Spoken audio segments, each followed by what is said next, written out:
So, what if I told you that a single mathematical idea from the 1970s is basically the engine running trillions of dollars in global markets today? It's true. And in 1997, Robert Merton won a Nobel Prize for his part in it. Today, we're going to dig into the absolute genius that gave us the tools to put a price on risk, and in the process, built the very architecture of modern finance. Let's get into it.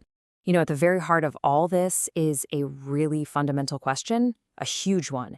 How do you figure out the value of something that doesn't even exist yet? Like, say, promise to buy a stock next month at a price you agree on today. This wasn't just some fun puzzle for academics. Cracking this was the key to unlocking the entire world of modern risk management.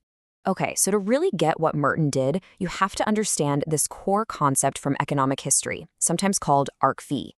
Think of it like this. Finance is a two-sided coin. On one side, you've got this beautiful, elegant, mathematical way of pricing risk. But on the other side, you've got the terrifying potential for panic and crisis. And that tension, that's really the heart of our story today. All right, so here's the plan. First, we'll look at the massive problem that finance just could not solve. Then, we'll get into Merton's absolutely revolutionary solution. After that, we'll see how it just exploded into the real world, but also confront the fragility that was kind of hidden inside the model. And finally, we'll really try to grasp his legacy as one of the chief architects of our modern economic world. So let's rewind the clock a bit. Before the 1970s, finance had this huge blind spot. I mean, everyone knew that financial instruments like options were super useful for managing risk, but nobody, and I mean nobody, could figure out how to reliably put a price on them. So here was the real sticking point. If you're trying to price an option on a stock, you've got to somehow account for the risk that the stock's price is going to move against you, right? Economists tried to solve this by adding what they called a risk premium, basically tacking on a little extra money as compensation for that uncertainty. But the problem was, no one could agree on how big that premium should be. Was it 2%? 10%? It made every model totally unreliable. And then bam, everything changed. Merton, working with his colleagues Fisher Black and Myron Scholes, helped cook up a method that didn't just solve the problem, it did something way more clever. It sidestepped the problem entirely, with this beautiful, totally counterintuitive insight. And you got to appreciate how shocking this was. Their answer was, you don't need a risk premium at all. It was so out there, so radical, that they actually had a hard time getting their first papers published. It flew in the face of all the conventional wisdom about risk and reward, but it turned out to be the key. Here's the genius of it. They completely flipped the question. Instead of asking, hey, how much extra should we get paid to hold on to this risky thing? They asked, wait a minute, can we build a portfolio that has zero risk in the first place? Because if you can do that, well, the pricing problem suddenly gets a whole lot easier to solve. And this is how it works. The concept is called dynamic hedging. The best way to think about it is like you're constantly balancing a scale. On one side of the scale, you've got the option. On the other side, you have the stock itself. Now, if the stock price inches up, you just sell a tiny bit of the stock to keep the scale perfectly level. If the stock price goes down, you buy a tiny bit. By doing this continuously, over and over, you create this perfectly hedged, completely risk-free portfolio. And if something is truly risk-free, we know exactly what its return should be. The same as a super safe government bond. And bingo, the price of the option just has to be whatever number makes that whole equation balance out. Now, while Black and Scholes developed the core model, Merton's huge contribution was bringing in the heavy-duty mathematical artillery to prove it all worked. He used these really sophisticated tools like stochastic calculus to model finance not just day by day or hour by hour, but in continuous time, like moment to moment. This is what made the theory completely bulletproof and incredibly powerful. And this, right here, is where the academic theory just absolutely explodes into the real world. This wasn't just some paper sitting in a library. This mathematical breakthrough became the literal blueprint for rebuilding all of Wall Street.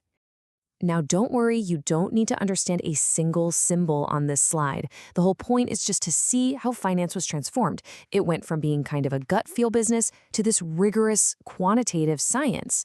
This kind of math, based on Merton's work, is now the operating system running inside pretty much every major financial institution on the entire planet. And the impact was just staggering. The derivatives market just took off like a rocket. Suddenly, corporations had these powerful new tools to protect themselves from risk. A whole new field, financial engineering, was born, creating all these custom products for everything from mortgages to student loans.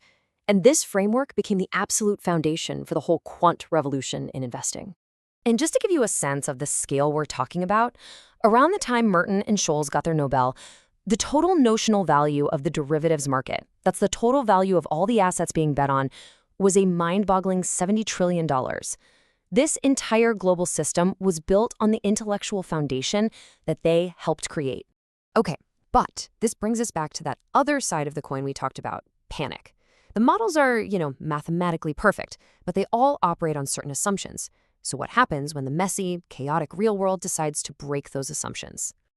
And this slide just lays out that core tension perfectly. The model lives in this ideal, perfect world. It assumes you can trade any second of any day, that markets have no friction, that prices move up and down smoothly. But reality is a whole different animal, isn't it? In a real crisis, trading stops, liquidity completely dries up, and markets don't just move, they crash. Now, to be super clear, this doesn't mean the framework is wrong.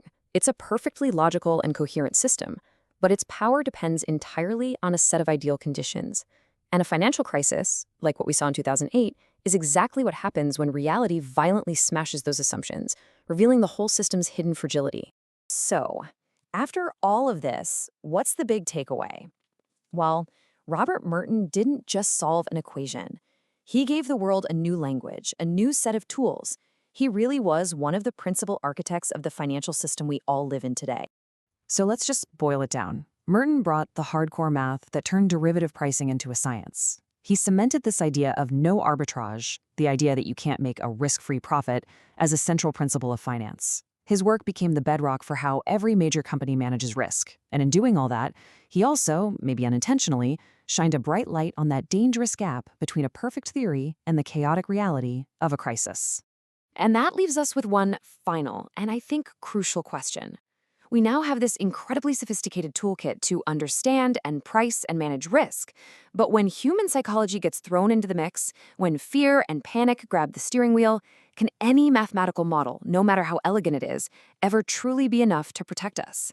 That, right there, is the enduring tension at the absolute heart of modern finance.